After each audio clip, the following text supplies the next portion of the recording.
This is my son's favorite shirt. Can you tell? Lucky for him, I can fix this. In order to fix it, you need thread, you need a needle to sew the thread, scissors to cut the thread, and an embroidery hoop.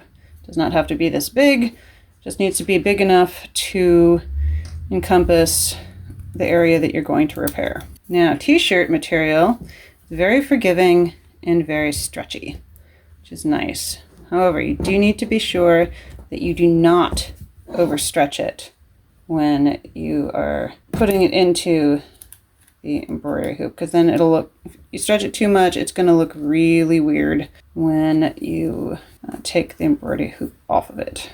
So by not too tight, I mean there should be some give when you push on it. It should not be too difficult to do there. Today I'm going to be doing visible mending, both because I like it and so you guys can see what I'm doing. If you want this to be more of an invisible mend, then choose a color of thread that is closer to the fabric color that you're mending. So, first step is to secure the thread.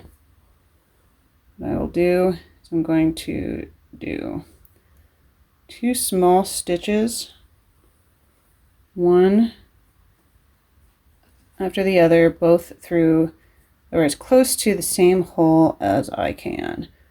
And that will keep the thread from escaping. Yeah, you see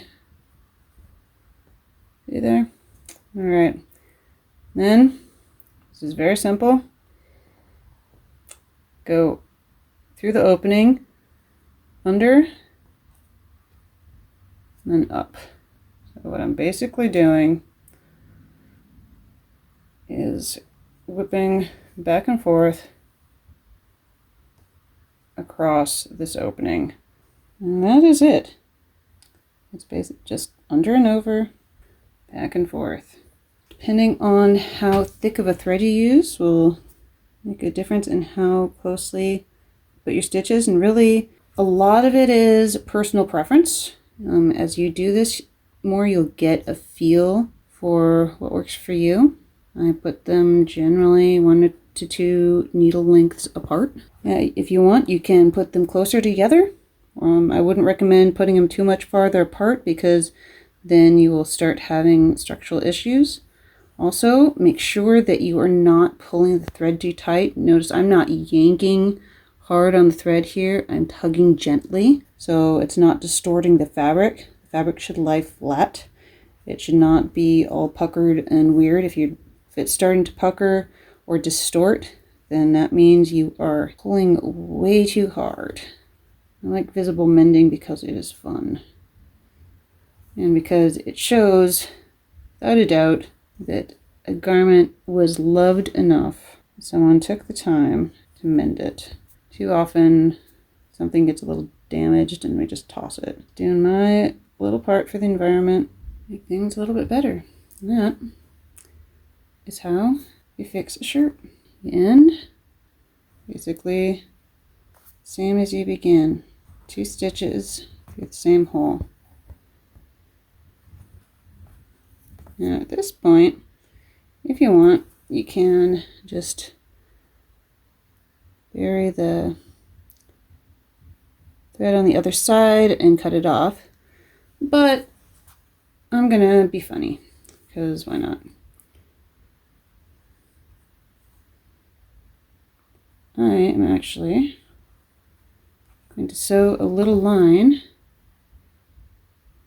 between, will be kind of a dashed line. Mostly because then I don't have to cut the thread and restart it. I'm silly that way. But also because it's going to look kind of cute. So, there's a thing with visible mending. You can be playful. If you wanted, you could turn this into its own little outlined dinosaur here, and you can add lines, you can add little starbursts, whatever. The only limit is your imagination. What I'm doing here is called a back stitch. You could also do just a running stitch, but I'm going back and under and through. And when I get close here, so this hole has a little bit more damage, so when I go through, I'm going to make a point of trying to capture all of that. So again, I'm going to go through, secure the thread here, going through one stitch twice. Then I will do the same thing with this other rip as I did up here, under, up and through.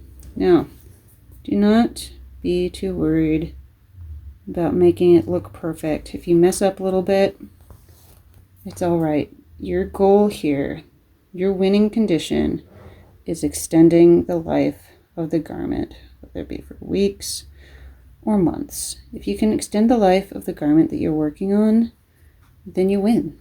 You have succeeded in making something last a little bit longer, in repairing something, saving yourself some money, saving the earth some resources, and just making the world a little bit better, one stitch at a time. As you can probably see, this is fast, an easy project to do. It's great to do when you're just chilling out, watching TV, listening to the radio, or just relaxing. And people call hand stitching like this slow stitch, because it encourages you to slow down. There's many things I like about visible mending as a hobby. By the way, this technique will work with all sorts of fabrics, not just t-shirt fabric, not just knits. Basically, this technique will work on basically any fabric that doesn't have too much damage, that doesn't have a lot of fabric missing, that is a fairly clean cut like this one is. If there was a big hole there, then I wouldn't use this particular method of repairing. I would probably patch it or do something else. Maybe decorate the hole, depending on the location. And voila, 2 paired holes. I have to come back and get that one out of the way. If at any point you find you missed a spot or you need to go back, you can do that. No one is going to tell you you're wrong. This is your project, your rules. You can do that.